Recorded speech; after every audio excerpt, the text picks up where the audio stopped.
মাঝে মাঝে আপনার ব্ল্যাক আউট হয়ে যাচ্ছে, কোনো কিছু বুঝতে পারছেন না, ভুলে যাচ্ছেন এবং চোখেতেও যেন সব অন্ধকার দেখছেন। কেউ ধরে না নিলে যেন আপনি থাকতে পারছেন না, একটা অস্বস্তি বোধ করছেন।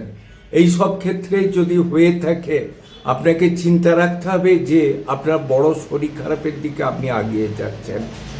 আপনি সাথে সাথে কোনো ডাক্তারবাবুর সাথে যোগাযোগ করলে আপনাকে ব্ল্যাকআউটের কারণটা বলে দেবে।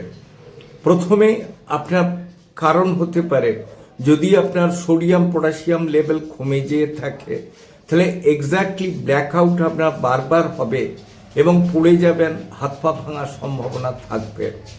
আবার একটা কারণ হতে পারে, যদি আপনার ফ্লাকচুয়েশন অফ ব্লাড প্রেশার হয়ে থাকে, প্রেশার যদি হঠাৎ বেড়ে যায় বা হঠাৎ কমে যায়, সে কারণেও কিন্তু আপনার ব্ল্যাকআউট হতে পারে।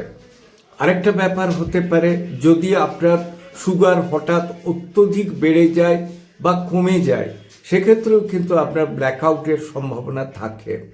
তবে এক্ষেত্রে কেন ব্ল্যাকআউট হচ্ছে এবং তার কারণ আপনি নিজে কিন্তু নির্ধারণ করতে পারবেন না। আপনাকে কোনো ডাক্তারবাবুর পরামর্শ নিয়ে সেই অ্যাডভাইস অনুযায়ী চললে আপনার কিন্তু ব্ল্যাকআউট কমবে এবং সঠিক পথে সঠিক চিকিৎসা করলে আপনি কিন্তু সুস্থ হয়ে যাবেন। নচেত এই ব্ল্যাকআউট থেকে মারাত্মক রোগ হবে। যদি আপনার সোডিয়াম পটাশিয়াম বারবার কমতে থাকে, আপনি ক্ষীণ হয়ে যাবেন। আপনার সেই সোডিয়াম পটাশিয়ামের ঘাটতি পূরণ না করলে অসুবিধা হবে। যদি সুগার বেড়ে থাকে বা কমে থাকে, তারও চিকিৎসা প্রয়োজন। ব্লাড প্রেশারের কম বেশি হওয়ারও চিকিৎসা প্রয়োজন। নচেত আপনি কিন্তু অসুবিধায় পড়বেন।